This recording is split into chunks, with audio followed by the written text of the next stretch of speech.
Historically, Fresh Liquid Whey's therapeutic success boasts an impressive track record helping people with liver insufficiency, hepatitis, gallstones, kidney infections, kidney stones, edema, intestinal fermentation, flatulence, constipation, indigestion, bloating, arthritis, gout, high cholesterol, and high blood pressure. Whey is also very effective against excess weight, acne, eczema, and for improving general health and well-being. Whey protein powders typically fail to produce these historically impressive results. We believe this is due to the poor diet of the cows and the way it is processed into a powder. One World Whey is the exception. The cows are grass-fed, and the whey is uniquely processed to preserve the protein and amino acids in their correct shapes. One World Whey is also encoded with frequencies that we believe awakens your cells to produce optimal levels of glutathione, protein, and energy. Click on the One World Whey banner ad right here at extremehealthradio.com. That's extremehealthradio.com. And also, this episode 471 with Mr. Atom Bergstrom is brought to you by our store. We've got lots of really great stuff in there. I highly recommend checking it out. We have everything from blenders to juicers to rebounders to saunas to the good morning, good evening Qigong. We've got workout equipment. We've got fermentation crocks. We've got the Ejuva Cleanse and Surthrival products, which are just awesome. Surthrival is amazing stuff. We've got One World Whey. We've got the Squatty Potty, Organified green juice powders, earthing grounded bed sheets, and EMF products to defend yourself from EMF. We've got the Vitalizer Plus. We've got, let's see, what else? We've got beta glucans, which are incredible for enhancing your immune system. Grounded sandals, chemical-free cookware. We've got activation products, which is their great Oceans Alive and magnesium products they have. We've got Morocco Method hair care products, skin care products, makeup, the biomat, the raw dog food, all kinds of cool stuff. So make sure to check out our store, and let's get on with this episode with Mr. Atom Bergstrom.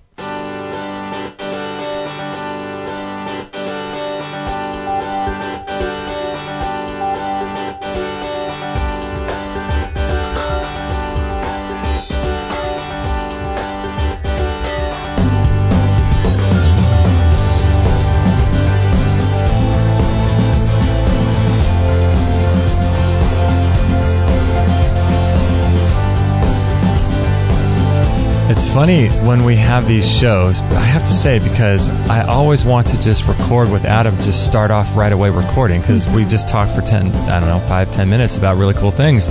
We should have recorded that. This morning was Hot Springs. And if I misbehave, I'll be thrown into one. Do you know, I don't know why I said that earlier. Yeah. I'll throw you in Hot Spring. I came across a really cool picture this week of by the way, of these hot springs. Oh, really? I think they were in, they were somewhere cool like New Mexico or something like that. Mm-hmm. And it shows how it came, they found this way to harness the water, or whatever you want to call it, and direct it into these pipes. And then they have these like clawfoot bathtubs all in a row. And just this view of the mountains, and people are just sitting in these bathtubs and these natural mineral springs. Where is this happening? I believe it was somewhere like Utah or New Mexico or something. All right, well, there's our next trip. And they're free. I thought, isn't that cool? So they went to all this work to set it up like that. It's gorgeous. That's really cool. Yeah. You know, when I was in, Adam's been in to New Zealand. When I was in New Zealand, there was a place, I think on the North Island on the East Coast, I never got to go to, but there's a place there in New Zealand where you can just dig holes in the sand right on the shore. Have I told you about this? Okay, so you can dig big holes and make your own sort of little bath, and the hot springs comes up out of the bottom of the shore, right on the shore of the beach, and then the water from the ocean comes and washes over you and kind of regulates the temperature, and it's supposed to be amazing. So you just don't burn up. Yeah, I wanted to go there so bad, but I never made it. What was the name of the place? I don't know. It's going to be something crazy. Yeah, like it's going to be Walla Walla Walla. Yeah, Ronda-Tunga or something. You know those crazy Kiwi people. I love it. Yours is better than mine. I ran out of steam. All right. We're to start to a show. We should officially start the show. I love it. Oh, my gosh. Well, I don't know. We're having so much fun. How you doing, Adam? We'll just bring you in right now. Super grubalistic, prosopunxicacious. Hey, I got to ask you, do you know where I was talking about in New Zealand? Because you were there, where you can dig the hot springs right on the shore? I believe that's somewhere north of Auckland. Oh, okay. Yeah, I know it's on the North Island. Yeah, a lot of the North Island is volcanic still, and makes me a little nervous in the middle of it. Up in Keri, it's a lot quieter. Oh. Yeah, there's lakes and everything in the middle there that are still quite active. A lot of it bubbles, and there's an active volcano still right offshore from Auckland. Is it really? I forgot what the name of that island is, but they advise you when you go visit, be careful, get ready to leave really quickly if it starts acting up. Before you go. We have family on Waiheke Island. It's not Waiheke Island, is it? Waiheke. Waiheke. Yeah, it's an interesting name, Waiheke. Huh. Yeah, it's fascinating. There was also, I went to a place down there called Rotorua. Have you been there? I haven't been there, but I've heard of it. Yeah, it smells like sulfur, the whole town, because it has all these hot springs that come up through, and there's just the hot springs everywhere, and it's a big tourist attraction down there, and Nice. it's supposed to be just incredible, and it was just a really amazing spot. Well, it's a beautiful country, I'll tell you that. Yeah. I'll make it over. It's we had a guy named Dr. Jack Cruz that was on the show a couple of weeks ago, and he was talking about light and blue light and all this stuff, and giving the science behind it all, and it was really fascinating. But it just kind of reminded me of just the desire and how important it is to get back to nature and to reconnect and to be outside and to breathe fresh air, be grounded. But he was getting all the science behind it, and that's great. I love the science, but I mean, the application is just so simple, and it's really changed. Like I've really spent more time outside. I do my workouts outside, and I mean, that's so important, isn't it? Don't you think? Very important. And blue light is very important at high noon. The rest of the day, it's not so important. And at nighttime, we have a 250 watt chicken brooding light, red, that we use every night. You know what? It's interesting you say that, because I just ran across this sort of product, or I'm not sure, I think it's a product, but it emits red light, and you're supposedly supposed to stand underneath it. It helps raise testosterone and stuff like that. Is that the same kind of thing you have with the red light? Yep, it's chicken brooding light, and it's red though, because the red color does more than the infrared. It's near infrared, but near infrared doesn't penetrate like the red does. And red is a very healing color, and that's been known since Dinshaw Gadiali, if you're familiar with him and his color spectrochrome healing. No, who is he? Dinshaw Gadiali, and his son, Darius Dinshaw, carries on the work, and they do healing with incandescent light and use various color combinations. They have a unique chart where it's set up like a Mogen-David chart, because two colors aren't acknowledged in standard theory, and that is lemon or yellow-green and turquoise or blue-green, and they worked that into a very successful healing program where they've actually gotten people who were paralyzed for life to walk again. What? You're kidding me. So they're making the lights and they're applying it, like, in what way are they applying that light to their body? Directly and indirectly. For instance, for pregnancy, if a woman wants to be pregnant more easily and readily, they supply green light systemically to the entire body, and yellow to a certain point right near the womb, related to what's called the corpus luteum, and luteum means yellow. That's why flavonoids are good for pregnancy, because flavin means yellow again. So how would someone do that? Would they buy a yellow light bulb, or like, in what way would they put that into practice if they want to do that? The Gadiali people who live in or operate out of Monmouth, New Jersey, still sell the coloring machines where you combine the lights, like to make green, you would put a blue and a yellow filter together in most cases, and they work best when they come with 1,000-watt bulb. But you can use lesser frequencies and use color that way. And color in your life is very, very powerful. I'll give you an example.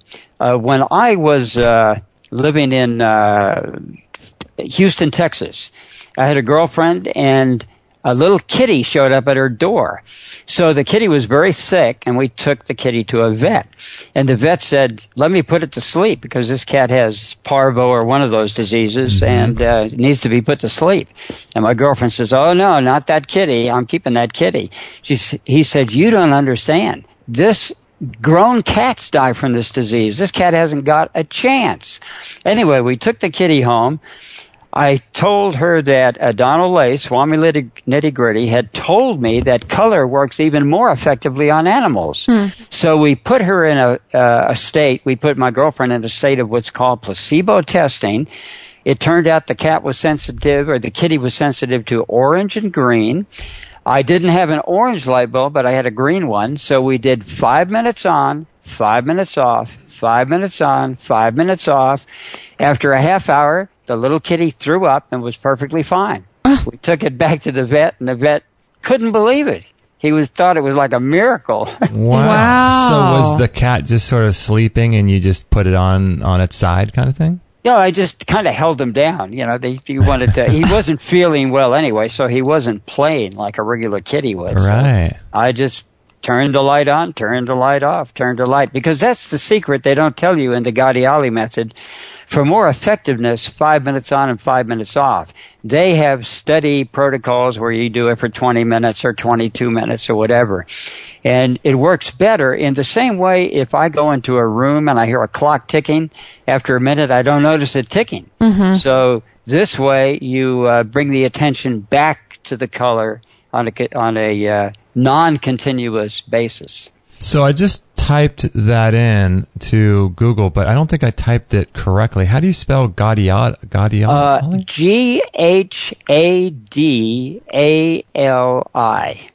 And there's many YouTube videos about Dinshaw Gadiali, too. He was a colonel in the New York police force, a pilot, one of the first pilots in New York back in the 1910s, 20s.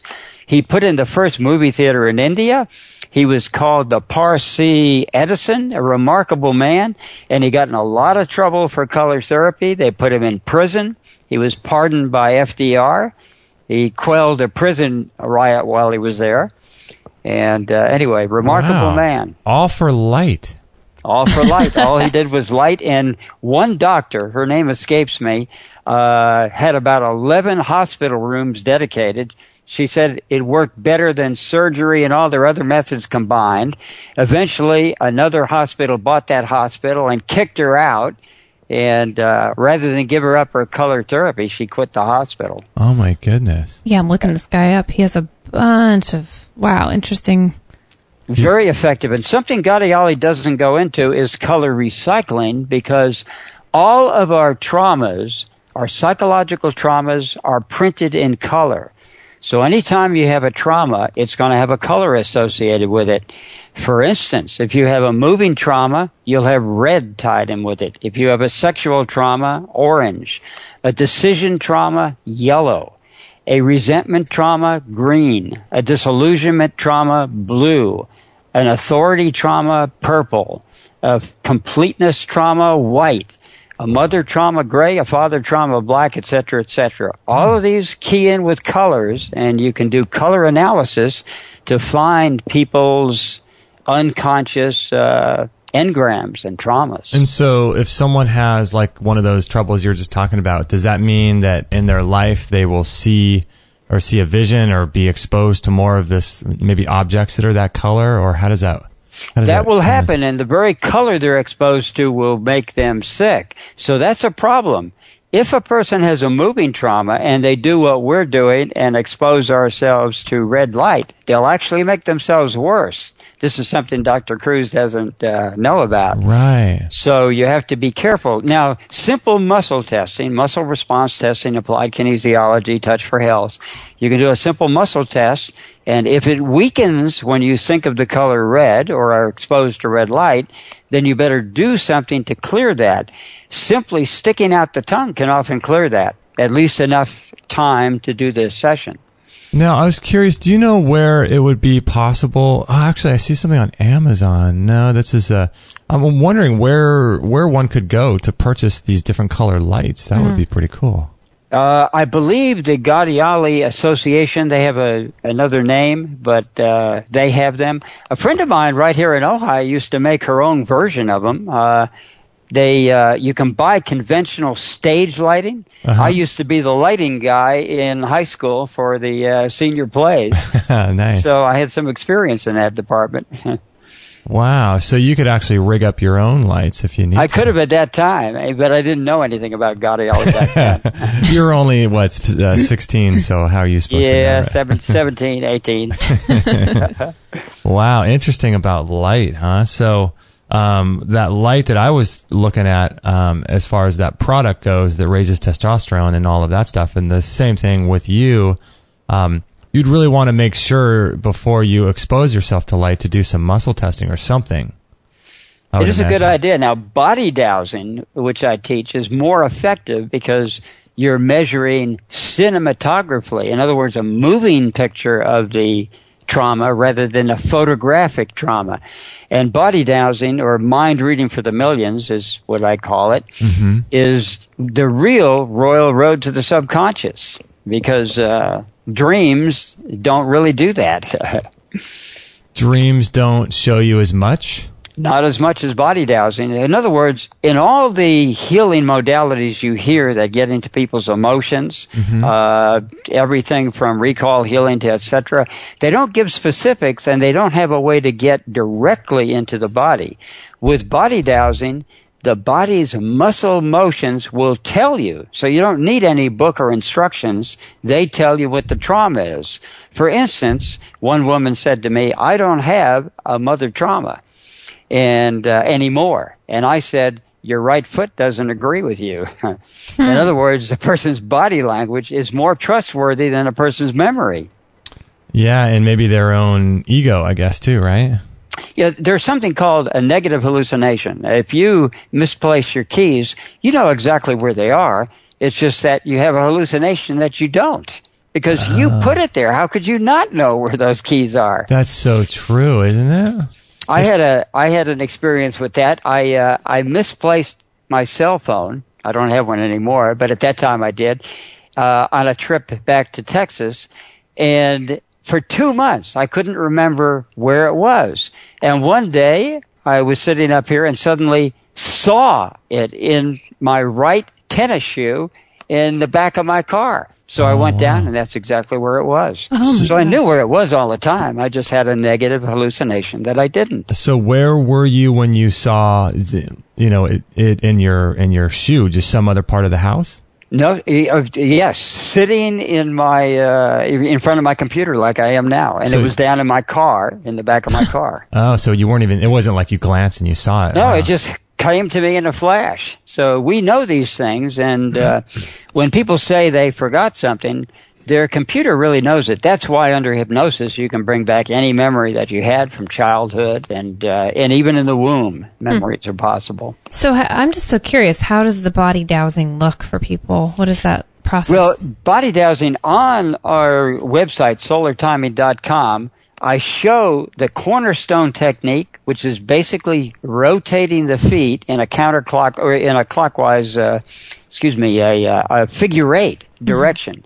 And just by feeling that, you can feel the motions. Now, I can hold a person's hands and actually feel their muscle movements. If a person has a trauma with a male, their left hand will jump. And if they have it with a female, their right hand will jump. And it's just easier to read in the feet for most people. So usually when I teach this technique, I show people how to do it in the feet. So if someone tells me, like a friend of mine in Sedona said, I don't have a trauma with that woman anymore. And again, I said, your right foot says that's not true, because if your foot didn't jump, I believe you. But if your foot jumps when you just mention this woman's name, you've obviously got impediment to the flow of your energy, because that's what disease is, an impediment to the flow of energy. The flow stops. Some kind of lack of, not just circulation, but just a blockage of where energy wants to go, right? Yeah, pain is like heat. If you take an electrical circuit, you don't have any heat. But when you go to a light bulb, the resistance or the ohmage causes the resistance. Now, you want it in some places, but you don't want it in appropriate places. So what we feel as heat is like a light bulb being inserted in the wrong place, and we feel that pain. So pain is always ohmage. It is not wattage or voltage. You know what I always think about is how does someone deal with these sort of what many people might call blocked emotions or something like that, where a lot of people maybe consciously think that, and maybe that lady wasn't lying to you. Maybe she really believed that she didn't have that trauma with her mom anymore. And I'm wondering, as we continue to learn more about disease and what's really going on in the body, we're learning more and more that I believe that a big part of disease, maybe even the cause itself, is some energetic, spiritual, emotional kind of issue. And so how do you know? That's the thing is how do you know that you have these issues going on if you don't even remember them? Like, let's say I had a traumatic experience in fourth grade, for example, that I don't remember anymore, but that's somehow in my body. How would I go about shining the flashlight on my soul and learning that I have X, Y, and Z and then dealing with that? Body dowsing. That's why this woman wasn't lying to me. She was totally forgot that she hadn't had that trauma, And in fact, with body dowsing, that same woman had stomach ulcers, and they gave her the H. pylori anti-treatment, and it didn't solve the problem. So they were going to scrape the entire layer of her stomach was the next time she was going to do it. And I said, do you realize that is crazy? And she thought about it, and she said, it is crazy, isn't it? And I said, besides, you have a mother trauma. That's when the conversation ensued.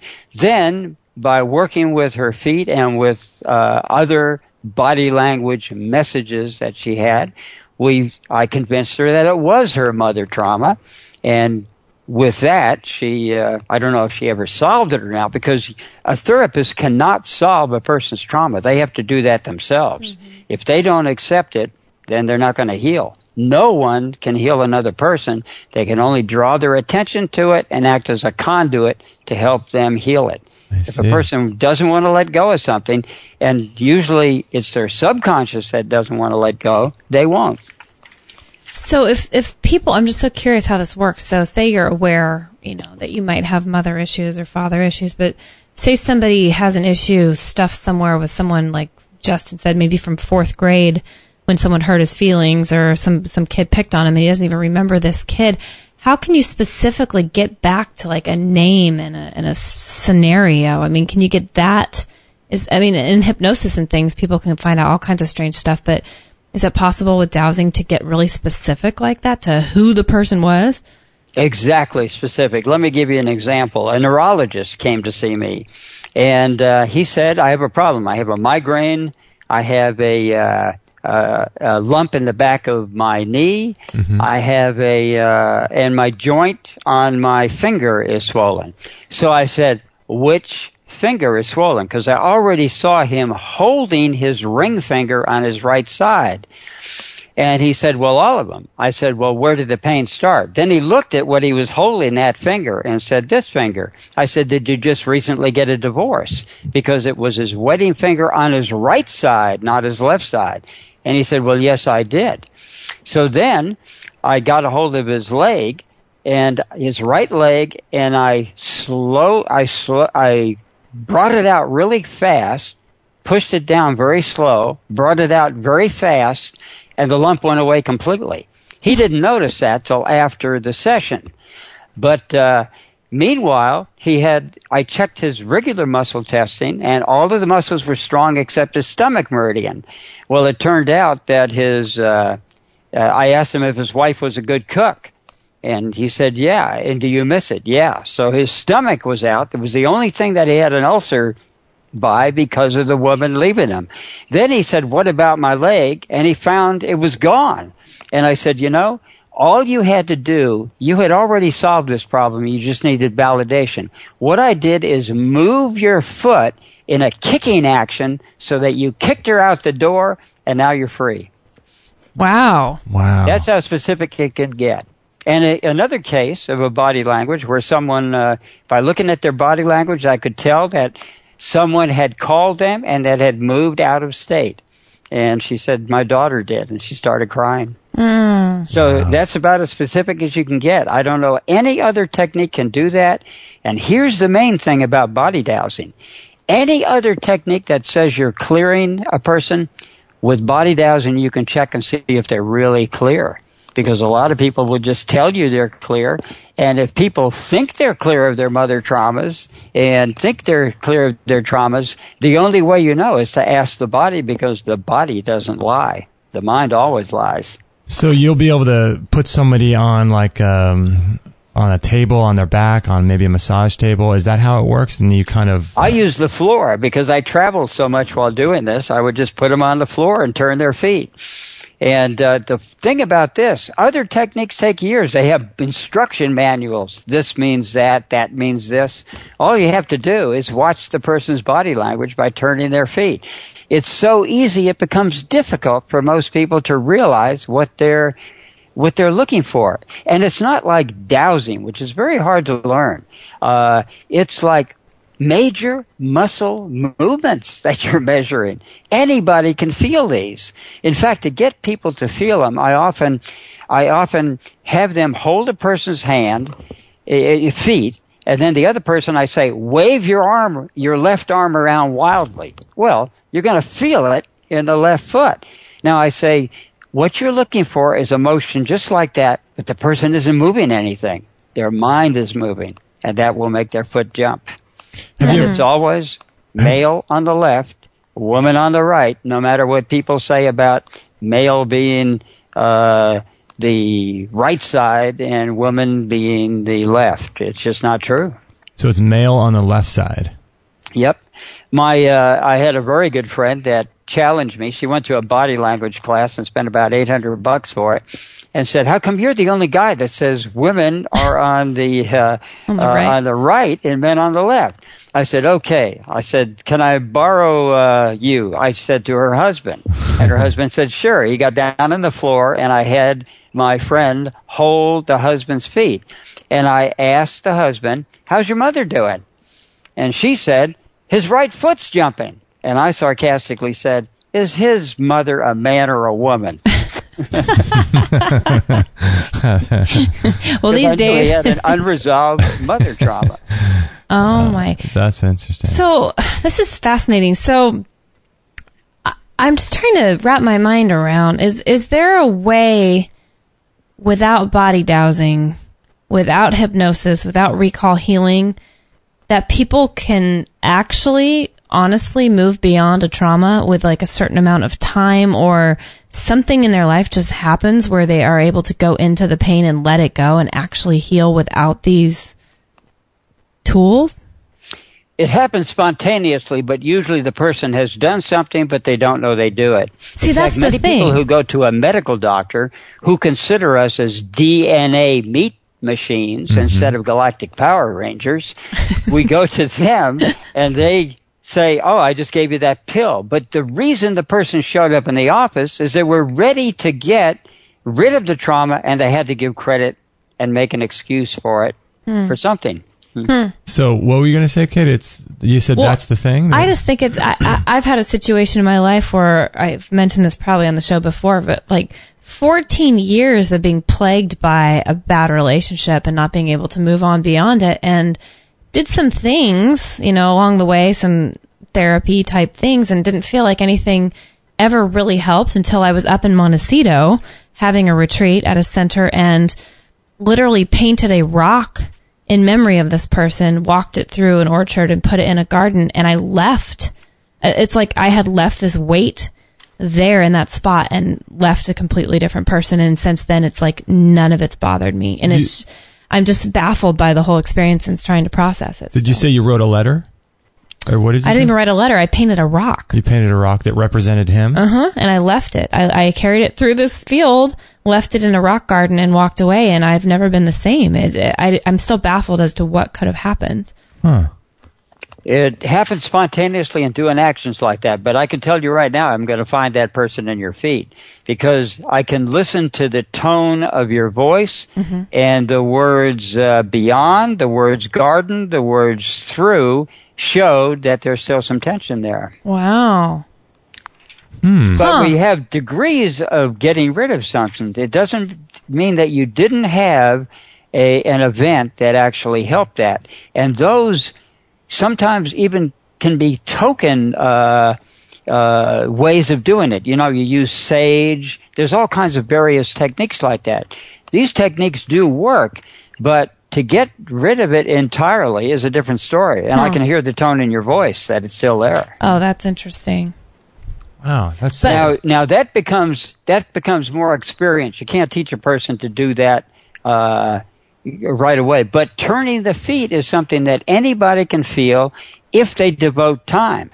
I wasn't taught this. I had a friend of mine that was a tennis player, and when I turned his feet, which is a way of warming a person up when you start to do foot reflexology on them, he mentioned a woman's name and his right foot jumped.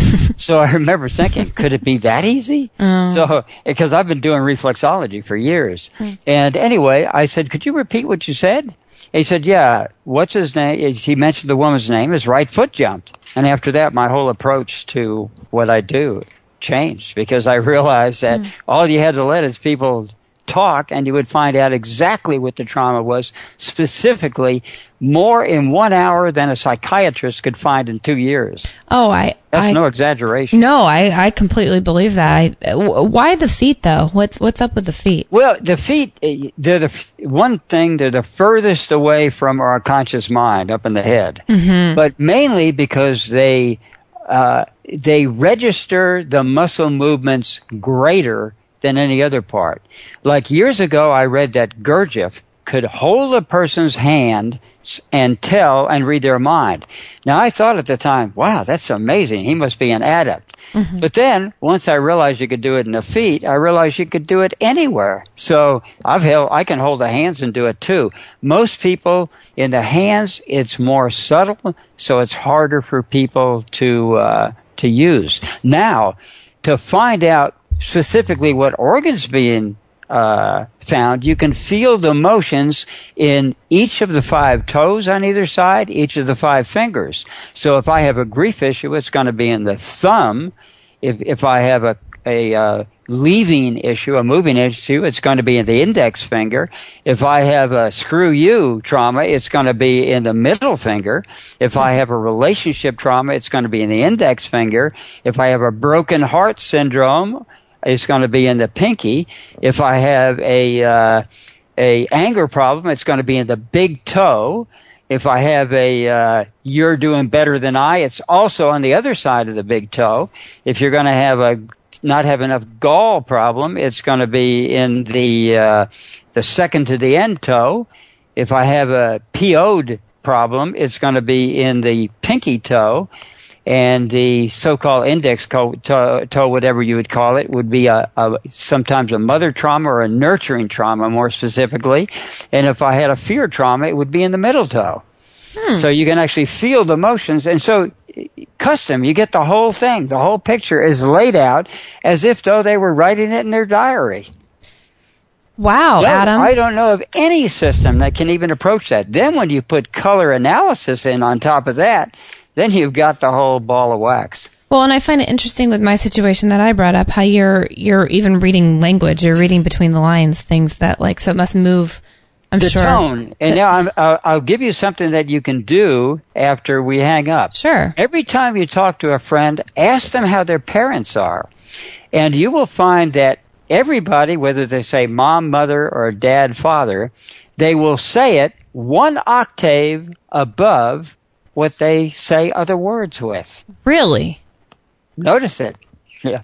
Why do we do that? The audience can listen to try that experience too, because we all have traumas from our parents. No matter how good.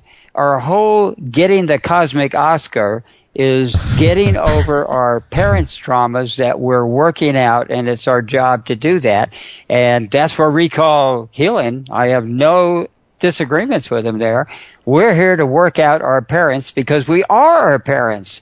The physical DNA and proteins come directly from our parents. Everything they knew is in our memory if we remember it. So we can not only be hypnotized to remember our memories, we can know our grandparents and 4 or 5 generations back quite easily. So you're saying, and it makes a lot of sense, that we are here to work out not just our own issues that maybe aren't even our own, but maybe they're our parents. So if our parents struggled with, fears of some kind or abandonment issues or something like that, we most likely will be faced with the same sorts of fears. Will bring that up. And so what if our parents, I'm just trying to think of this, like, let's say on a spiritual level, not like the lady that you were saying who said, I don't have a mother trauma, but let's say on a spiritual level, a mom was dealing with abandonment issues or something like that. And so she has a daughter or a son, and the son also theoretically would be dealing with the abandonment issues. But let's say the mom is able actually, like not just egoically saying this, but let's say actually spiritually, she was able to resolve that abandonment issue either in her life or after her son or daughter was born. Now, what happens to that issue? Would that issue no longer be an issue? Down. Yeah, carried down to her son or daughter? Would they have a different sort of set of things to work through? Exactly. It won't be inherited. What will be inherited is the solution to it. So people will have the solution or the way of dealing with that problems. Isn't it interesting how people, if they quit one job, they meet the same kind of boss? If they leave one spouse, they often leave the same kind of spouse. Obviously, Kate, you've resolved that issue because you've met someone like Justin. No, it's true. I mean, so that's true. So we'll go through. I went through meeting the same woman for about 4 times. Then I met somebody else. I had another trauma with her, but it wasn't the same trauma because I had resolved it. In fact, she brought it to my attention. At one point I was saying, they do this and they do that about women. And she reached out and she grabbed my shoulder and said, I'm not her. Big realization. Wow. yeah. Because we often superimpose our former traumas on other people, and even though they won't act like that at the beginning, they will become an alcoholic or whatever when you're in a relationship with them, when you have that trauma that you bring with you. Wow. So that's interesting. So like someone, for an example, as an alcoholic, a husband becomes an alcoholic maybe perhaps later on in life or something like that. But what you're saying is that the trauma could exist with the wife and she draws that out of her husband in order to deal with her own stuff? To deal with it, because we have a healthy attitude of wishing to deal with these traumas. The unconscious will not be denied. It wants to work it out. So I was thinking of a very specific friend of mine who married 4 times, 3 alcoholics, and one was a total teetotaler, and he became an alcoholic during the relationship. And she didn't drink. Get it? She didn't touch alcohol at all.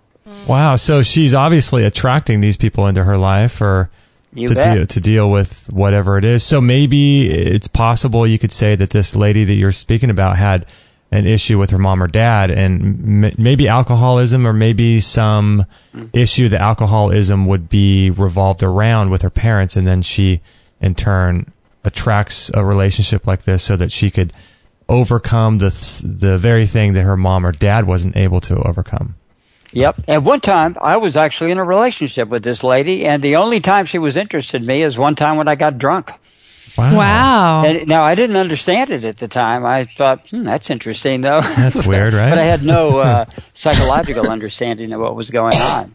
Yeah, that's so interesting. So what's the deal with, like, I see all these things online about courses of breaking family karma and overcoming these things.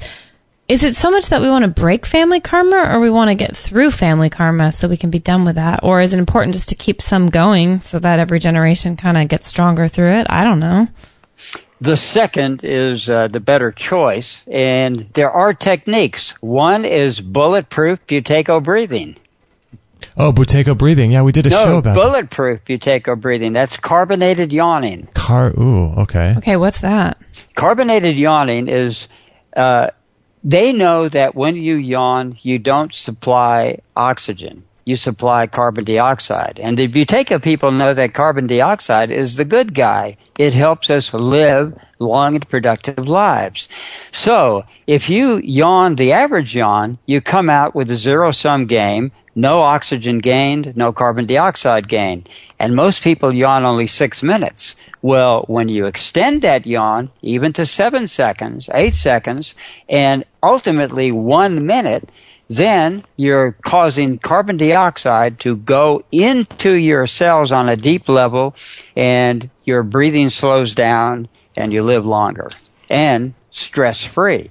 That's why the danger of hyperbaric chambers is they don't put the right amount of carbon dioxide, and also they don't realize, and you can find this in old popular science magazines, when they gave mice oxygen, or even oxygen with carbon dioxide, and didn't put in argon, neon, and the so-called unsociable gases that supposedly don't do anything, the rats only lived for 2 days instead of 15 years. So how could they make that mistake with oxygen therapies like you're talking about with hyperbaric? They don't keep you in long enough. But if they kept you in those levels, you would die much sooner. You would age tremendously because argon, krypton, neon, helium, all of these gases are important for our survival. Even argon is 1% of the atmosphere we breathe. The others are smaller amounts. No, but how does that industry make the mistake of not realizing what you're saying? Well, he's saying because I guess they just don't keep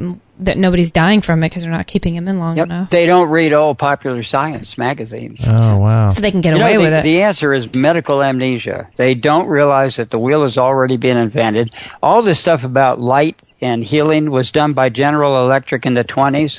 They deliberately designed the incandescent bulbs, which the idiots don't realize today, to mimic campfire with the yellow color so that you wouldn't get out of time at night. They knew this in the 1920s and even before, because Edison used 5,000 plant fibers in his original electric bulb, settling on bamboo until they came up with titanium.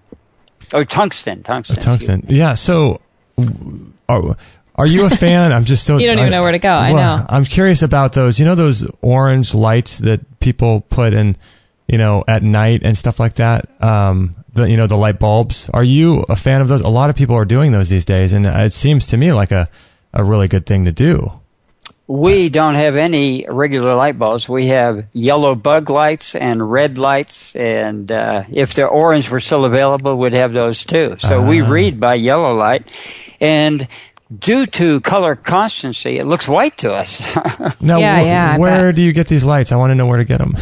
Well, the chicken birding light, and the reason I recommend GE, it's not a company I really like because of their nuclear connections. Right. But the GE one, when we bought the Philips ones, the red paint melted off. And since we use it so often, we don't like, you can't use it if the paint's melted off, obviously. But the General Electric one doesn't come off. So as long as, if you get another brand, just don't use it as often. And otherwise, get a brand where the red doesn't melt off it. Because 250 watts is a lot of heat. Yeah, I'm just thinking, gosh, light is so important. I mean, from your work and what Dr. Cruz was saying, and all these people are running around talking about, the dangers of blue light and having orange light. So they have these orange lights at a website. We did a show with a guy, a doctor from a website called, I think it's called lowbluelights.com. I think that's right. But they have them on Amazon too, and you can purchase the orange lights, and I wonder if we should outfit our entire house with the orange light. That would be good, and I suggest the incandescent bulb. It's the only one that works in the Gaudiali treatment, and now they're sabotaging that with LEDs and CFRs and whatever else they've got. So you want an incandescent orange light. That's right. And by the way, they're illegal now in the European Union. Why is that? They're trying to do it. They claim you save energy, but it's not true. In fact, the making of those bulbs takes more energy than you'll burn with the burning of them. And if you want to save electricity, they say 20%. All you have to do is use your bulbs 20% less of the time and go outside. Right. You know, the moonlight's kind of nice too. Yeah, I know. Imagine that. Yeah. Even only it's 2/100ths of the brightness of a sun, it's still pretty romantic. 2/100ths. It's 2/100ths of the brightness of the sun? Mm-hmm. Yep. It puts out a frequency, by the way, that interferes with moths, so they don't mate because they go looking for the moon at that time because they mistake the infrared signals for their mates. And wow. Huh. I was listening to a guy talk about the moon the other day, and he was talking about, I was told Kate, it was so funny. It was David Wolf, I think it was, and he was talking about how, he puts his teas, like a lot of people do sun teas and things, and he was saying, we don't do sun teas, we do moon teas. So he leaves his teas out under the moonlight all night long. Do you think that would be well, he gets it from Ayurveda, and the sun is more powerful. It does more good for sun tea in different times of the day. You can set it because we don't know it, but because of color constancy, at nighttime, the sky is completely red. What we see as blue is an illusion. It's entirely red. It's entirely blue at high noon, green about 1 or 2, yellow at about 3:30, 4 o'clock, orange, and then goes to red. But because of color constancy, we don't see it that way. And you can read this in Scientific American and everything. Experiments have been done. In fact, at sunset, look at the shadows. Why are they green? Why are they not black? Why are they green? It's because it's the complementary color of red. That's interesting. That's so funny you're saying that, because the other day I was out doing my rebounding. I do it now outside. And I was looking at the angle of the sun. I didn't even know that we were going to talk. This was probably a week ago. And we talked to so many people, I just forget who's up next, And so I was looking at the angle of the sun hit the grass.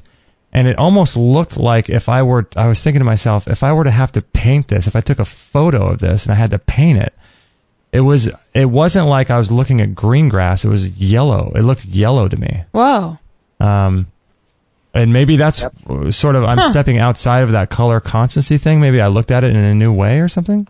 That's right. And by the way, the greatest supplier of near-infrared rays is go near a green plant. They give out more infrared than you can get from a machine.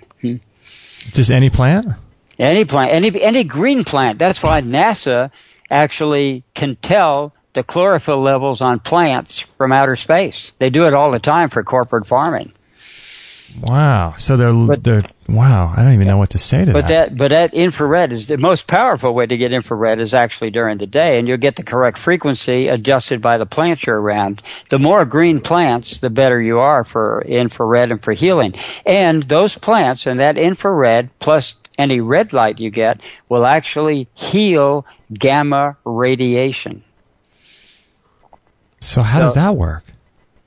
Well, red is just a very, very powerful color from about, especially 690 nanometers, and it goes up into the infrared too. But the red light is actually more powerful than the infrared. Adam, can I give you a website? Are you on, do you have the internet pulled up where you are right now? I can get on it. Yeah, I'm on it. Okay. I'm on it. My other computer has it on. I found this website the other day, and I have it pulled up. You know how you have all those tabs on your computer screen, and yep. You intend to get back to them someday, and sometimes it doesn't happen. But I found this website called JOOVV.com. JOOVV, like Victor. Yeah. .com. And I'm wondering what you think about this thing. They have all kinds of claims in here, and they talk about, at the top it says, why red light therapy? Because you were just talking about red light. And it's this long sort of light. It's like you hang it against the wall and it's vertical and it goes down probably a couple feet and you stand in front of it. And I'm looking at it. I went under the shop section at the top, and so they show some pictures of it, and it just sort of hangs on your door, and you can plug it in and stand right in front of this red light. Yep. And I know I'm kind of just putting this onto you on the fly, and you haven't looked into the technology of this, but I'm just curious. I don't know what to make of this thing. I have looked into it, and it's LED, so it's not near as effective as a chicken brooding light for $10. Oh, really? So this is LED? Yeah, and if you want to, you can do an arrangement by putting them around your body. But all you need to do is put your body part up to it, and since the mitochondria and the red blood cells transmit that red color, you can actually put your hand over it, and it can go to your eye. Okay, so you put your hand over it, and then it transfers via the mitochondria. The energy is staying in your hand, and then you apply that hand to an area of your body that exactly is. So the claims here, I think I watched some YouTube videos on this, and the claims are like raising testosterone, and lots of claims about the red light. More importantly, it drops estrogen, because estrogen is the cause of everything from cancer to diabetes to a whole bunch of things. So would this would be good, it's just not as good as it could be if it were not LED, if it were some incandescent. Exactly. It's okay. There's nothing wrong with it. I've seen these LED treatments. The idea is to get lined up over it. But now they talk about like standing. They have some value. Yeah, they talk about standing naked in front of it. So if you go to Amazon, can you find those sort of chicken lights that you were talking about? Oh, yeah. Yeah, we got one. Actually, we realized we had ordered the right one, but they sent us the right one anyway, or the wrong one, which was the right one. Oh, really? Oh, there we go. Okay, so yeah, I'm on Amazon right now. What did you look up? Okay, I don't know if you know this, but our entire light in our house is going to be changing very soon. I just want to let you know, be aware. So when people come over for dinner and they think we're crazy. So yeah, this one is one of those big ones, little giant 250 red watt bulb for brooder lamp. So you plug these, or you... Well, we just actually... Now, I should give a warning that I didn't realize when we first did that. If you're using a ceramic connector to plug it in, the bulb, you can melt it. So you usually need a metal one or some kind of other ceramic one they have. Not a plastic one is the one you don't want, because you can actually melt it when you keep those things on. So be careful of the connection that you screw it in. We happen to, fortunately, I didn't know that, but Susie here had an old-fashioned lamp that had a metal connector, so we were in no danger. Oh, okay. Maybe after the show you can direct me on Amazon, because I typed in red chicken lights, and maybe on Amazon you could help me find something that you're talking about. Oh, you bet. And by the way, we got our first one down at Home Depot. Oh, really? Yeah, they sell them regularly. They're chicken brooders use them all the time. You know, if you have a little pet you want to put heat on, they do that. And they're also the same type of food warmers that are often used in the restaurants to keep the food warm, and in your car to keep your butt warm. Except in this case, you're not interested in the infrared. You're interested in the red light. So they coat them over with a red paint is the one you want. So you're saying it lowers estrogen, and that other company claims it raises testosterone, but... Yeah, and you will, but mostly by... And the other thing that you're going to hear that's incorrect is they say it raises nitric oxide. That's not true, because Philips Company makes a blue light that raises nitric oxide, and nitric oxide is one of the major causes of cancer, too. And what red light does is photo-disassociate the nitric oxide. So their mistake is they're measuring nitric oxide, but it's diffused and clear of the enzyme that causes it to cause disease and aging and everything else. So I thought nitric oxide was really important for circulation and for men and women having fun. That's what they tell us, but people who use Viagra have a much higher rate of heart attacks and all kinds of things. Because if I want nitric oxide, guess where I'll go to get it? I'll go move back to L.A. and breathe the air, and I'll get all the nitric oxide, one of the worst free radicals in the world, in my lungs. So going back to the red light, I'm curious, how long do you stand in front of it, and would you direct it at different body parts and things? Well, if you want to work on teeth, you just open your mouth and hold it over it. Sometimes I only do that a minute or two. You can expose your whole body. Vibrant Gal here, of course, broke her ankle about what is it, about 3-4 years ago now. And of course, it healed up when they said it was impossible, but she still does a little work on it, on her ankle. So whatever part we think is needing for the day, we just apply it. And otherwise, just general. Sometimes I just hold my hands about a foot and a half in front over them and just let it go from my hands to the rest of my body.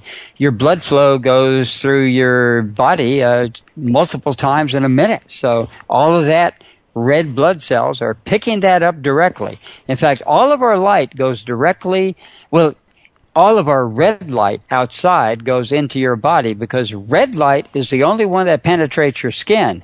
If orange light or yellow light would be dead. Hold a flashlight up to your hand and what do you see? Red. You can go right through your body and you could actually shine a light bright enough through your entire body, but it would always be red. If it was orange, you'd be dead. Wonder why that is.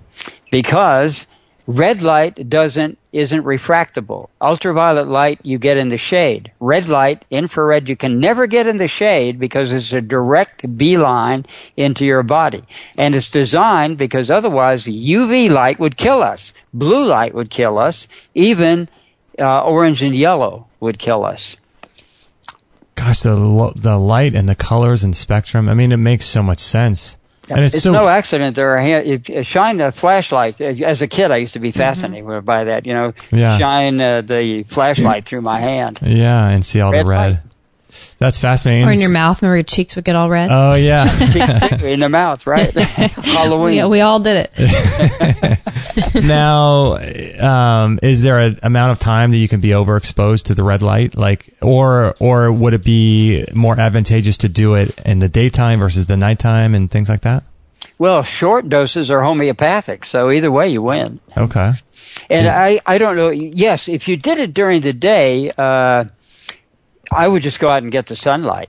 Except if I lived in Alaska or Canada where it was 23 hours and 50 minutes for darkness, then I would use the red light at other times of the day, perhaps. Now, they have these things I've seen on Amazon, and I think that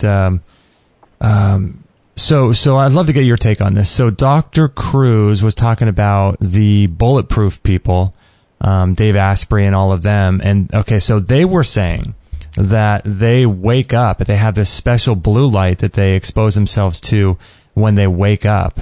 And the blue light, apparently, from what they say, helps to mimic the daytime and all of this stuff.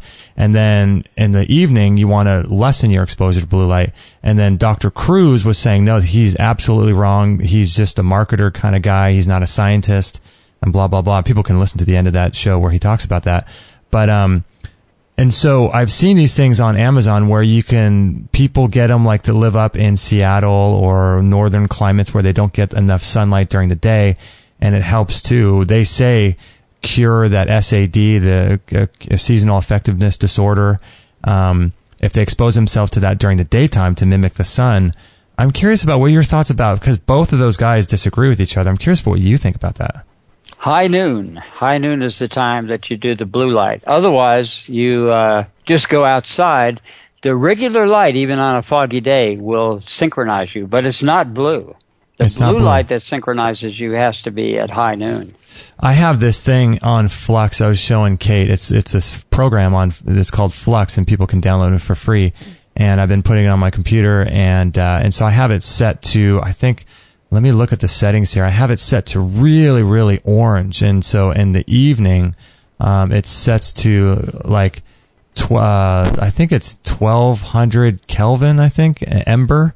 And it's really orange. And so anyway, the other day, I called her to come in here and take a look. And so there's a setting where you can turn it off and it goes back to the blue light, that's on the computer screen in the daytime. And it is, I have to say, it is so oppressive. If I'm on the computer at night, and I'm looking at that when it switches from the regular ember color to blue, it is just, oh my gosh, it's just so overwhelming. Abrasive. Yeah. We have Flux on our computers too, yes. Yeah, it's really important, isn't it? So what do you put it on for your lighting at night, the settings? Actually, Susie puts it on. Do you know what the setting is that you put it on?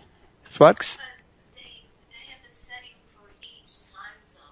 Oh, for each time, she just goes by the time zone, so automatically it goes on and off. But you didn't even know they had a setting of intensity.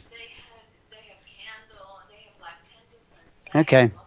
Do you know what setting you use? I put on Candle. She puts on candle. That's a good choice. Yeah. The candle is 1900 Kelvin, and sunlight is 5000 Kelvin, according to this. And then it goes from sunlight to fluorescent to halogen to incandescent to dim incandescent to candle, and then the highest one is ember, and that's 1200 Kelvin. And that one is really orange. It's almost really difficult to work, but that's the one I put it on. I had to change some settings on my computer to be able to get it to that level, but I don't know. I just feel like it's important. It is. Even the original GE bulb was designed, again, to have as minimum amount of blue light. The incandescent light particularly was meant to model a candle and a fireplace. That's why Susie picked that. Interesting. Yeah, candle. So that's 1900 Kelvin. So your computer just goes to that right away. Because we didn't sleep in the olden days like we do today. We slept in segmented sleep, not continuous sleep. In other words, people would sleep, they go to sleep, and then they wake up for several hours during the night, hang around the campfire. You know, they had to watch saber-toothed tigers and all of that kind of thing. So you couldn't sleep all through the night. You'd be dead. Yeah, you know, that's something I've been thinking about lately, and I wanted to ask. I'm glad you brought that up, because that, to me, the idea of continuous 8-hour sleep is so, you know, what we say in our society is so important for people, but it never was a natural thing to get a full night's sleep, was it? Yep. And remember, I studied with a Swami who didn't sleep at all. Wow. Yeah, that's. He gave it up. It's a very rare thing, and he said he didn't learn it as a meditative technique. He learned it in the jungle, because if you went to sleep, one of those animals might eat you up. He was raised in British Guiana, now called Guyana. Oh, so you got to be always watching, right? Always watching, as there were a lot of critters down there that could eat you. My goodness. So this idea of getting a full sleep, but why does it feel so good then? You know, we're accustomed to it, and actually, Adano was not against sleeping. He was against sleeping while you were unconscious. So we can be conscious, of course, even in dreaming, but we can be conscious during the night, so that anything that goes around you, you would know. Anybody who saw Swami Nitty-Gritty sleeping, seemingly sleeping, and tried to sneak up on him was in for a rude surprise when he jumped up and scared the heck out of him. Really? Reminds me. I saw that happen quite a few times. It happened to me, too, the first time. Oh, my gosh. It reminds me of this book. I'm not sure if I told you this off the air or on the air, but it's called The Vision by Tom Brown. And that was off the air. Yeah. Was off the air, and yeah, it's a great book. And you know, the story is Tom Brown as a young child was sort of mentored by this character named Stalking Wolf, who they affectionately called Grandfather. And I'm reading the book, and it reminds me so much of what you talk about with Adano Lay. Like, this guy almost seems otherworldly kind of thing. It's pretty fascinating. He definitely was. There's another guy like that on the planet now, and that's Master Chen, who is out of Colorado. I got to study with him for about a year on and off, and he's a remarkable guy. He can read your mind so easily. Really? I've heard about him, and I think he's been on a few shows. I wonder if we should get him on. That would be interesting. Be worth it. Be worth it. He's a fascinating guy. Wow. Yeah, there's all kinds of people. Speaking of sleep, there's all kinds of people doing interesting things that I'm just not drawn to. Like there's a guy named Ben Greenfield. He was talking about some different apps that he puts on his phone, and he puts these little electrodes to his temples, and does sort of this. I'm not sure even what it is. And then he was talking about doing binaural beats during the time that he's sleeping. But all that stuff requires electrical energy in your phone to be near you while you're sleeping. It just doesn't seem good to me. Not a good thing. And by the way, there's a doctor now, or a PhD named Martin Paul, who's an interesting guy. He has proved how EMFs actually can cause everything from PTSD to autism and all kinds of things. And he's the only one I know who has the physical proof of how it happens. Everybody else knows it happens, but they don't ever have the the physiology worked out, and he's worked that out in detail. What is his name? Should we get him on the show, do you think? Martin Paul, he might be worth it. Now, if you see his videos, he's going to be very complex, but I know that he can explain it to lay people as well. So I just typed in Martin Paul EMF, and it's redirected me to P-A-L-L. Is that his last name? P-A-L? Martin? P-A-L-L, yep. Okay, I'll search for him, and maybe we can have him on. You think he can break it down in layman's terms? People like Kate and I could understand? I think he can, because I quoted him recently out of a interview that was typed in, like a blog type thing. Okay. And he explained it there pretty simply, but listening to him on YouTube is going to flummox most people. Okay, we'll give it a try. We'll see. I had a heck of a time keeping up with it, and I read a lot of scientific journals. Yeah, if you do, then I don't know what that says for us. We're in the danger zone.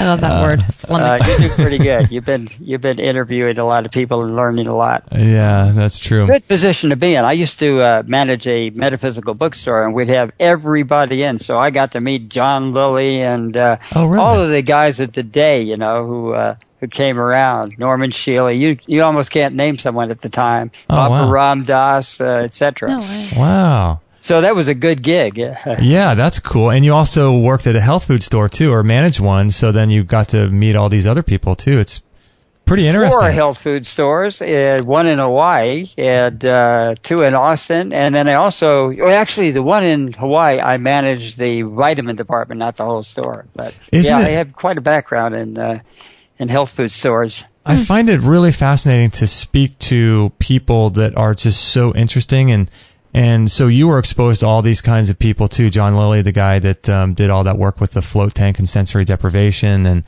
Norm Shealy and all of his work, but it's just fascinating to interact with people, so many different people, because everyone has their own opinions about things. And you know what it's done for us, because we get emails all the time. You had so and so on the show, and he says that you shouldn't eat, you should eat a ketogenic diet. Then you had someone else on the show saying you should eat all fruit.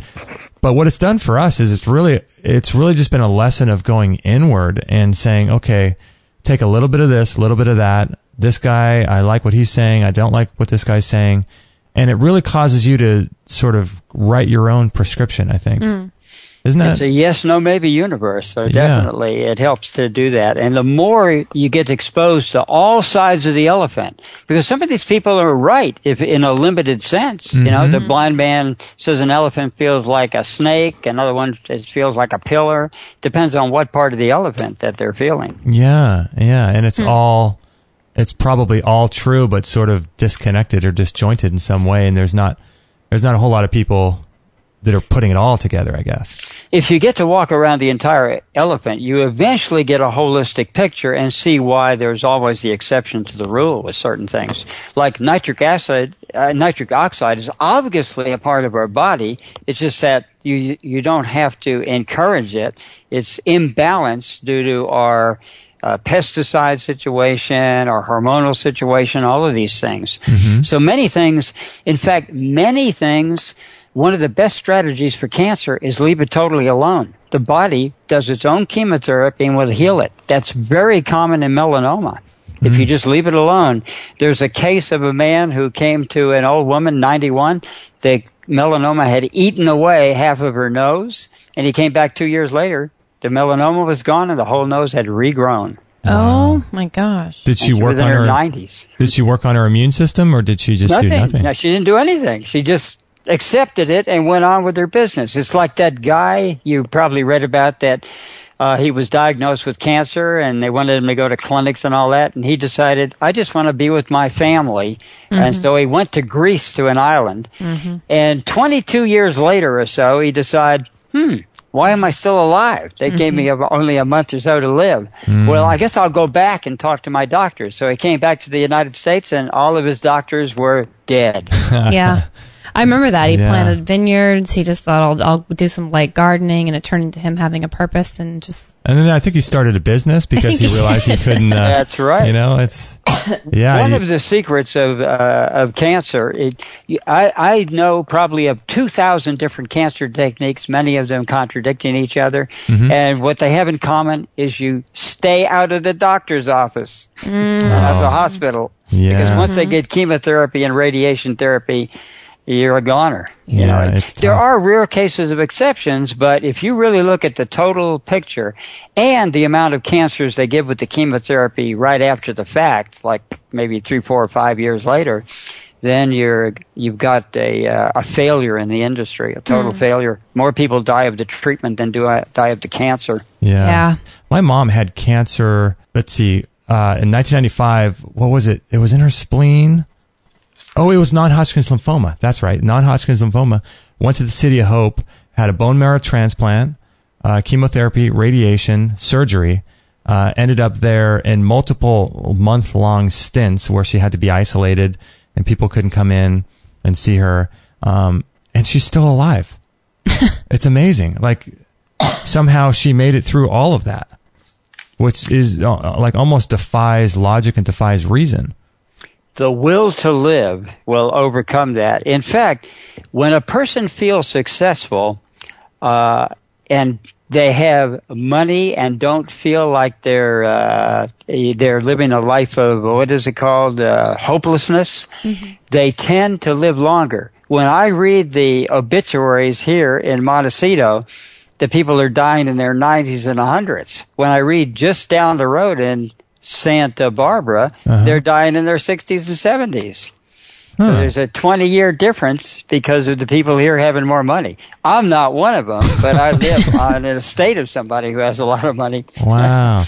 Yeah, that's interesting. So money and purpose and feeling like you fit and belong and you have a voice and you're doing things and helping people. I mean, all of that is huge. I mean, our next door neighbors are like John Travolta, Tom Cruise, Oprah, all of those people live here, and they usually, unless they abuse drugs and things, of course that shortens a person's life no matter what their attitude is, they usually live very long and productive lives. One of the richest people here, Huguette Clark, lived to 104, but she was so successful, she chose to live and hang out in a hospital for 40 years. And she had a mansion here that was worth way more than Oprah's, and she had 40 full-time employees working on it for 40 years, and nobody lived there. And she had another mansion on the East Coast, and she had an entire apartment building, well, actually several floors of the building in New York City, the biggest apartment in New York City. For all that time she spent in the hospital anonymously collecting dolls and comic books. Oh my goodness. That is so, Whoa. that doesn't seem like it would be conducive to longevity living in a hospital. She did whatever she wanted, and that's where she got the freedom. And she spent her money giving money away to people, thousands of dollars. And when they asked her, why don't you wait till she dies? She said, I can't enjoy how happy they are when I give them the money otherwise. That's so cool. Wow. Huguette Clark was the daughter of Clark, who Las Vegas County is named after, the copper mining magnate who had more money than the Rockefellers at one point in his life. Yeah, Clark County, right? Yep. Yeah. Clark County, yeah. More money than Rockefellers, wow. More money than the Rockefellers. He had the biggest pad in New York City, too, at one time. Wow, what was his name? Clark. His first name escapes me now. Yeah, I was wondering, his first name, Clark, so something Clark. Interesting. One final thing before we go, Adam, I wanted to ask you, you sent me something about, because, you know, you've seen that the Truth About Cancer series going around, which I think is just amazing, and I'm so glad they're doing that, and my goodness, what a offering they're giving to the world. But you sent me something about Revisi that's not featured in that. I'm curious what that was. Well, Emmanuel Revisi realized that cancer comes in two stages, an alkaline form and an acid form. Now, it could be argued that William Kelly found the same thing, only he mistook it as two different types of cancer. But actually what Revisi noticed is that in our body, we have cancer itself and we have a reaction to cancer, our own chemotherapy. So cancer grows indeed in an acidic state, but it spreads or metastasizes in an alkaline state. And his work is cutting edge. He cured brain cancers on a regular basis. He himself lived to 101 years old, got his medical license back. It was yanked away from him because of his research. Wow. And he led an incredible life. I got to talk to him a few times on the telephone back in the day and became fascinated with his acid-alkaline balance because it mimicked much of what I learned in sun-sync nutrition and circadian eating and how that matched. Wow, so he was saying, was the primary basis of what he was saying, his sort of the crux of this whole thing was cancer spreads in an acidic environment and begins in an alkaline environment? Did I get that right? No, it actually grows. In fact, pregnancy is an acid life is caused in an acid state. That's life right. is acid. Alkaline state is death. It's the brakes for life. That's why when a chef puts a lid on the pot, he's keeping the acids in. The alkali sinks to the bottom. It's the brakes because minerals age us. Acids youth us. But ultimate youthing is called cancer. Now, if you can direct that cancer through the trophoblast cell, you can actually live a lot longer than we live today. There were people back in the day could live to 150. That was the outside age of living. And we're told that they died sooner. Yes, the people who got cholera, who got bubonic plague, they did die sooner. But a lot of people were living a lot longer than people are living today. And if you check the old history books, you will find that's true. Medical science today does not want us to know that. They want us to believe that we're living longer today because of them, and actually we're living shorter. How many people do you know that, and I know people like this, their grandparents lived to 100, their parents lived to 80, and they die, like many of my high school buddies, at 65 or 70. Mm-hmm. So it's not better living through chemistry. Nope. Quite the opposite. Chemistry follows light. Light is immortal. You can't break down light. So even color isn't it because we go to a therapist to be clear of a trauma, not to be colored of a trauma. A clear, transparent diamond has no impurities. In fact, a blue diamond is a boron impurity. A yellow diamond is a nitrogen impurity. A green diamond is a radiation impurity. These are all impurities in it that interfere with the pure diamondness of our body, which is a carbon-based body that can have the option to turn diamond. So we're not what we hear simply a machine. Right. How often do I hear that? In Mexico, you can see that are completely transparent. And because of the way light refracts in them, you can't see their spine, you can't see their bones, you can't see their organs. They look just like you could read a book through them. Like a jellyfish. That's because almost. of the way the option of our flesh has. May Wan Ho went into that in detail before she went on her cosmic vacation here a couple of months ago.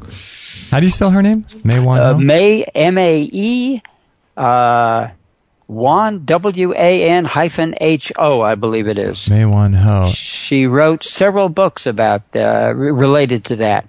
So it's essentially using nutrition and diet and spiritual work to become a clear light being. A combination of timing and ethics, as my friend Swami Nitty Gritty put it. Interesting, yeah, because it really is. Kate and I were talking about the other day. All of this stuff, it really is just a spiritual. It's just a doorway to spirituality, really. Yep. And again, all of our traumas come because we define ourselves. We were fine before we began, but then we define ourselves. So definition is by far the primary killer of humankind. Definition, labels, and defining things. Nitty Gritty called it the big fat mouth. He said that our mouth is a gun, the trigger is the intention, the words are the bullets. Be careful you don't point it at yourself. Oh, I'm gonna have to. Whoa. I'm gonna have to. Can you say that again? Yeah. That's really powerful. Yeah. Our mouth is a gun.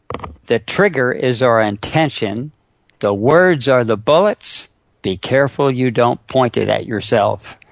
Wow, that's interesting. Gosh, you can make a whole lifetime study of that. Can be. Yep. Man, Man, that's good stuff. Thoughts for a Friday?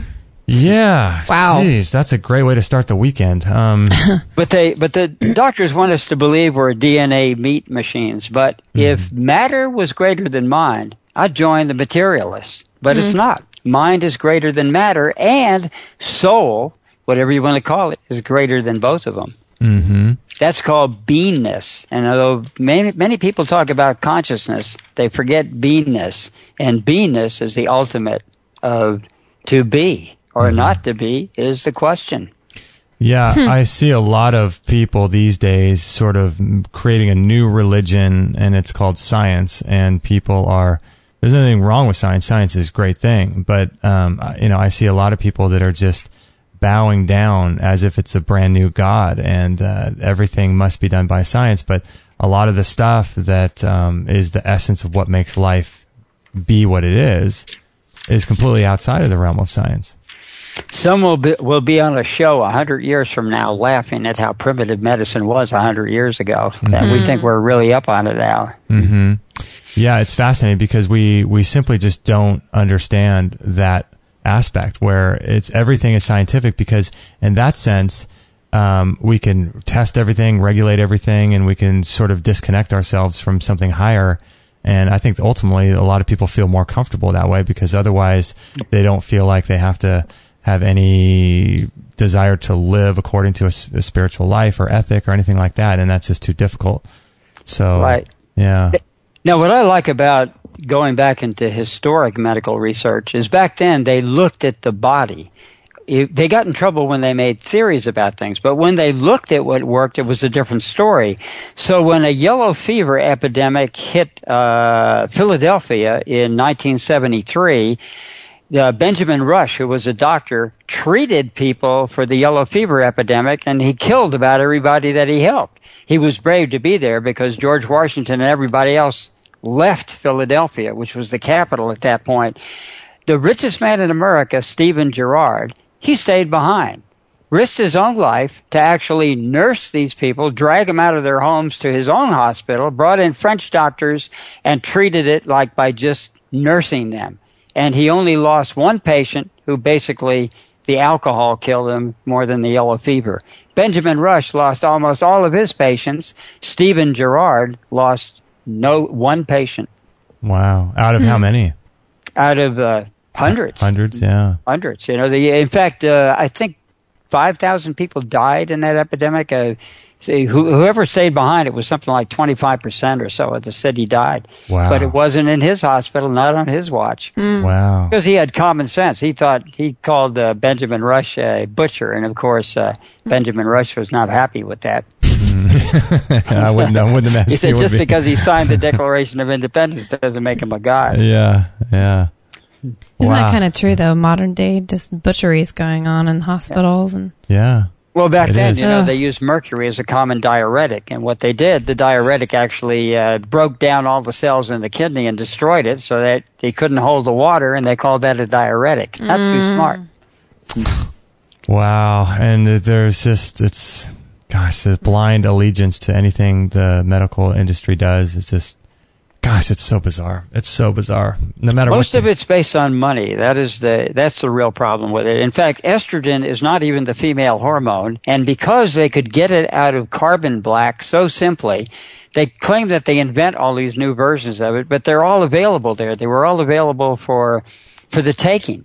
So they deluded the public that estrogen was important for female fertility. But then why did they bring it out as a birth control pill? Isn't that confusing? Yeah. Yeah, it is. It causes birth control and fertility. That's a really neat drug. So obviously they're lying, and they have lied about estrogen. Estrogen determines the male sex, not the female sex. So if you were going to assign it to anything but a stress drug, which is what it is, it would be a male drug anyway. And of course they've got women. They're killing women by the millions by prescribing estrogen of any sort for them. Because why does a male not lose his bones? He doesn't have estrogen in his body. Why do women lose their bones by not having estrogen? Yeah, because that's like what you're saying with the birth control, right? I mean, that's all estrogen. Estrogen is a major cause of cancer in this country, a major cause. And it's not xenoestrogens. It's not imitation estrogens. It's pure, natural estrogen brought to a huge amount in the body when it shouldn't be there. Through like medications and things? That's right. The estrogen is only for pregnancy. When a woman's not pregnant, she doesn't need it. And it's going to help take the bone out of her rather than keep it in. That's total old doctor's tales. Yeah. Yeah, because most women are prescribed estrogen at some point in their life for this, that, or the other. And they're the ones that have all the bone and osteoporosis. You notice they don't prescribe it to men. It's still a paternalistic medicine. Yeah, that's true. They'll cut out a woman's uterus and ovaries before they'll cut a man's penis off. Right. So true. Or his testicles. Right. Yeah. Golly, crazy stuff. Well, thank you, Adam. That was so awesome. I could talk with you for days. Awesome talking to you too also. So just for people to know, they can contact you. Are you still doing consultations via Skype and things? Yes, and they can get me at solartiming.com. There's an email address there. And that's a free site. Anybody can go in. And also we're doing a subscription site called sunsyncnutrition.com. It's $99 one-time sign-up. I do a whole bunch of blogs there. We have a color recycling feature where you go through the colors black, gray, brown, red, orange, yellow, green, blue, indigo, violet, and white. And we just recycled your whole audience. Nice. I love that. I know, we pictured those, didn't we? Yeah. That's awesome. one way to get clear of the traumas, by the way. The other is carbonated yawning, and there's other strategies to do that. You can read all about it on at Solarman. At Solarman. No, at Sunsync. sunsyncnutrition.com. Yeah, SUNSYNC, Sunsync Nutrition, right? That's it, like sun synchronized nutrition. That's awesome. That is so cool. Well, good stuff, Adam. Thanks for Thanks, for being on. And I think I sent you a link. You know, you can always. I always forget because of the nature of how many people we talk to and emails flying back and forth between everybody. You can always schedule a show. At once a month or every couple months, whatever you like. You're welcome on anytime. So the link that I sent you, just make another booking, and I'd love to keep talking with you. I will. Same here. Love talking to you guys, too. Awesome. Well, hang on the line there, Adam. And I want to thank everyone for joining us here at Extreme Health Radio. And this was episode, just for everyone to know, it's episode 471. I don't know. Is that right? I actually don't know. Is it? Yeah, 471, I think it is. So we will put information there, and you can get links to Adam's website there, extremehealthradio.com/471. And we do broadcast 3 days a week. We didn't even say all this at the beginning of the show. So if you guys want to stay up to date with everything we're doing, feel free to subscribe to us on, iTunes, YouTube, Instagram, whatever else. As Flula would say, subscribe it to us. Subscribe it to us. He's great. Flula. Got to look him up on YouTube. He's hilarious. He's a barrel of laughs. He is so funny. Flula Borg. Flula Borg. All right, everyone. We love you all. Thank you for your support. Thank you for everything and for passing our shows on to your friends. We really appreciate that. We love you. We'll catch you guys on the next episode. And we are back. That is it. What is it? I don't know what it is. Nom nom nom. I'm back with a cookie. I'm back with a cookie. That was an interesting show. It was. Mr. Atom Bergstrom. It's been a while since he's been on. Do you think he's the most interesting person you've ever had on the show? Ooh, that's a good question. Is he the most interesting person? Well, you've been on the majority of the shows too. I don't know. I'd have to say probably he's got to be number one or number two. I can't really think of anyone else. I really liked Jack Cruz. Mm-hmm. He was a really fascinating guy. He's been on twice. But I don't know. What do you think? He's got to be the most unique, right? I think he's the most unique. Mm-hmm. Because he's not like a typical doctor type or scientist type. He's like everything thrown together. It's the coolest combo. Yeah. He seems like he reminds me of that of the guy in the book I've been telling you about in the book The Vision. I can't wait to read this book. Oh, it's so good. But it's funny because I think I brought this up at the end of the show where, I was telling him about the book, and I was explaining in the book that the grandfather character is similar to Adana Lay, but I think that Atom Bergstrom is similar to grandfather himself. because none of us really were around to hear O'Donnell Lay. Right. But He passed away. How old was he? Or I don't when know. was that, do you know? I don't know. I think quite some time ago, but yeah, really interesting. Yeah, I feel like that too. He has this knowledge and wisdom that I know when I read that book, like you've been telling me about it for years. I know when I read it, I'm going to be like, why didn't I read it 10 years ago? Yeah. I'm going to love it. But I know you and I have also been talking lately too about how there just aren't many people that exist like that in the world. Who are seekers? Interesting. Who are seekers. Yeah. And truly seek knowledge more than, Right. I don't know, anything else. I mean, so many people, I think, don't, because we've been talking a lot about how like the food and the diet and lifestyle is really just a doorway to spirituality. right. And it's so hard. I mean, we all have our times, right? And we all have our times where we're angry or mad or fearful or upset and dealing with our stuff. But I mean, just to have that knowledge and that awareness that you are, like you were just talking about your friend, Robin, who had a revelation about her husband, you said, and it was her husband was doing something that she didn't like, but then she realized It was just a fragment of herself, and she does it in such a different way, but yeah, it had never, they've been married 40 years, probably. I mean, that's weird, right? That's pretty weird. To have a revelation about someone that you've been living with for 40 years. Yeah, right? I mean, it's not like that kind of thing.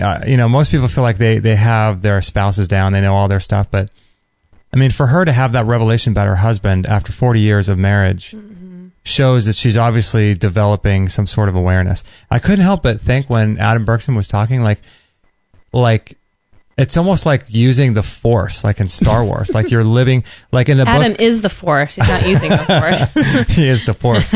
But it's almost like in that book I'm reading now, The Vision, where grandfather, in this book, I'd highly recommend this book. If you guys want, here, let me just read the subtitle.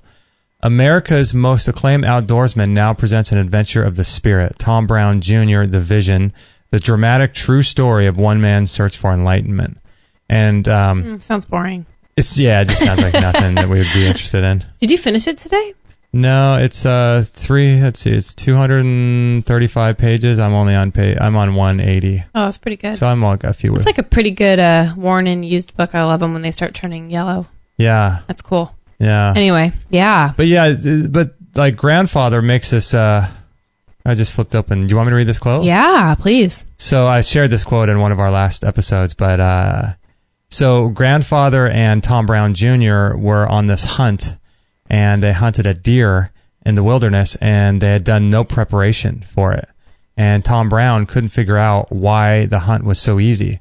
And so grandfather's response was, animals, like humans, make in life the mistakes that will ultimately lead to their death, either physically or on a spiritual and emotional level, as with this deer.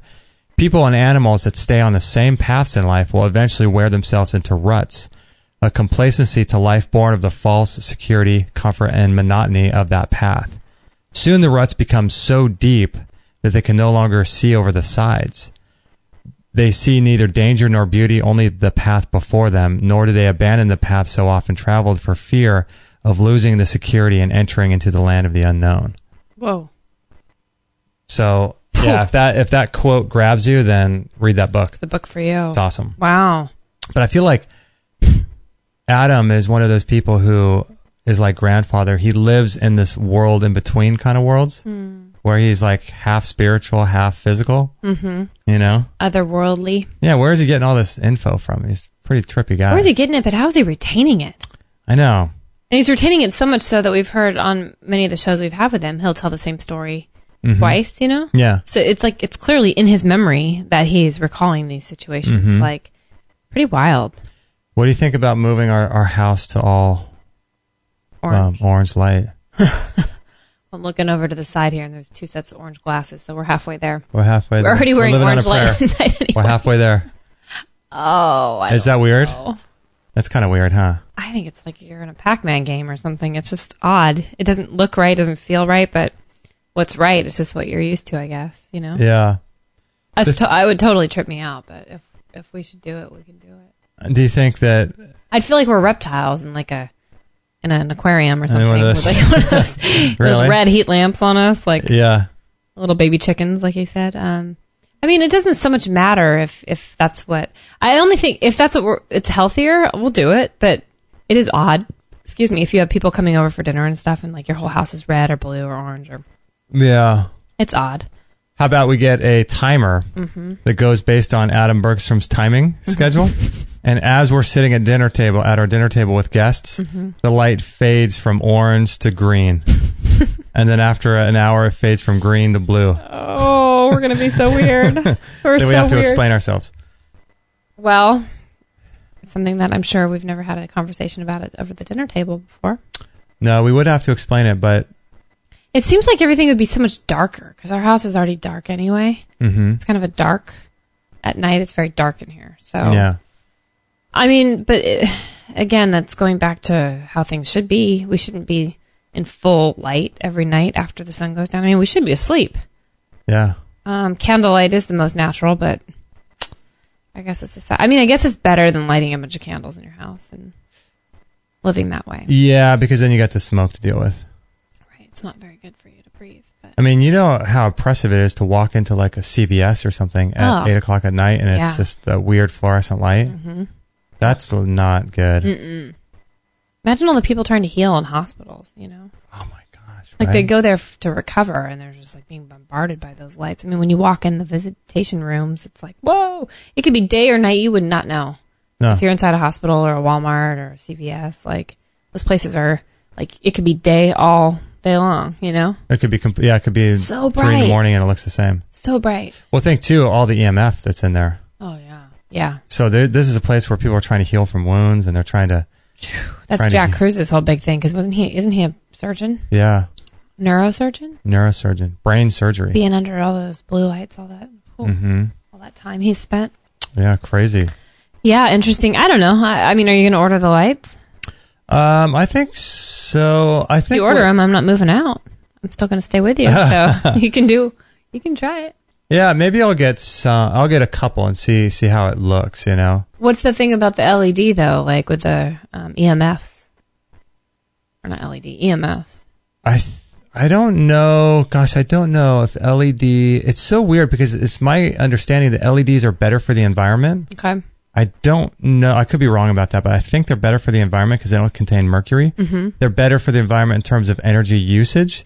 But the way they work is I think they mitigate some of the spectrum of light, and that's why they use less energy. Okay. So it's emitting a lot of blue light. So it might be better for energy consumption and better for the environment because there's no mercury. But the problem with them is that they're emitting way more blue light than you should be getting at night.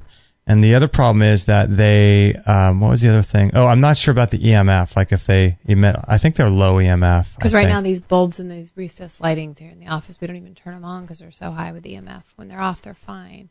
Yeah, I don't even have the lights on, like in here when I work at night, I don't even turn the lights on at all. You're a dark man. It's my dark day. You're the man in black. It's your dark day. I'm open to it. Yeah, I guess I could put them, you know, who knows? I just want to know why you have 3 pairs of orange glasses. You have some for all occasions.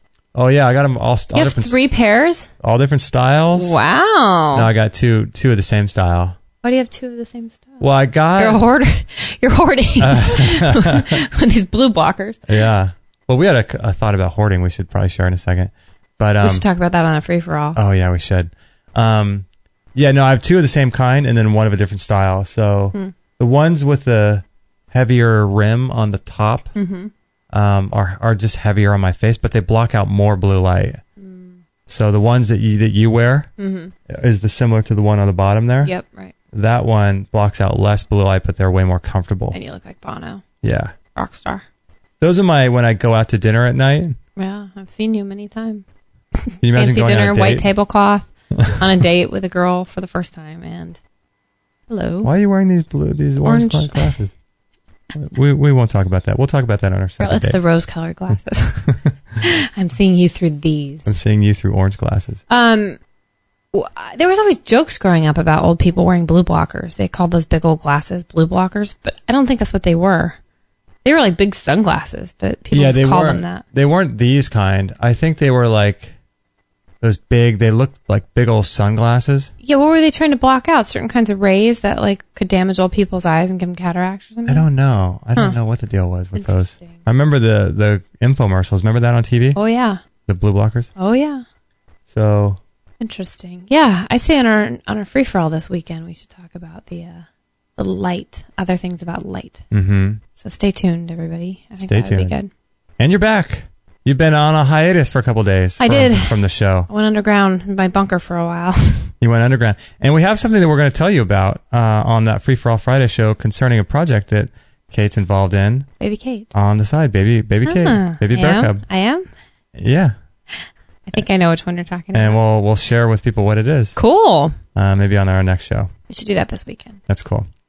Well, happy wherever in the world you are today, guys. And yeah. that was good. I enjoyed it. That was a good show, huh? Great. All right. So this was episode, let me make sure, episode 471. I think that's right. Yeah, and if you guys are interested, we are starting a membership site of our own. And if you are interested in diving deeper into the community that we're going to be forming there, go to extremehealthradio.com/471. There'll be a link that's called Perpetual Healing, and that we're going to be launching that pretty soon. Woo-woo. And if you sign up early, we'll be giving major discounts and perks to those that sign up early. So, yeah, make sure to do that. It's going to be good. You don't want to miss it. Yeah, and also make sure to check out our store if you want. We've got lots of great products in there. And thanks for all of you guys that have been shopping through our link on Amazon. We appreciate that. That really helps us. So anytime you make a purchase on there, go through our link or bookmark it, and then use your bookmark. We appreciate that. Thank you for sharing our show. And also, thanks for the latest patrons, too, the people who have donated through Patreon. We really appreciate that. Yeah. If you haven't done it and you do like our show and want to keep it going, you can definitely check out Patreon. It's a really great way to support us per creation. So each podcast we put out, you could donate as little as 10 cents. We don't care. As much as $500. Yeah, in fact, we'd rather have more people donate $1 or $2 a month than less people donating more, because it's challenging, when you have circumstances change and jobs change. And so everyone can donate $1 a month or something if you want, and it doesn't really hurt your bottom line if you donate $5 a month or something like that. But we are grateful. Yeah, so the more people that can do that, and if you like our show, we're going to keep doing the show, but it does take a lot of work and effort and time and money to produce it. So we would appreciate that. I think that's it, right? I think it is. All right, we'll call it a wrap. In the words of Swami Nitty Gritty, SwamiNittyGritty.org. I don't know what he'd say, but he'd probably say, "Peace out." Peace out. Sounds very wise. All right, guys, love you. Catch you guys on the next episode. No material on this blog is intended to suggest that you should not seek professional medical care. Always work with qualified medical professionals, even if you educate yourself in the field of live food, nutrition, and alternative medicine. I'm not a doctor, nor am I offering readers medical advice of any kind. None of the information offered here should be interpreted as a diagnosis of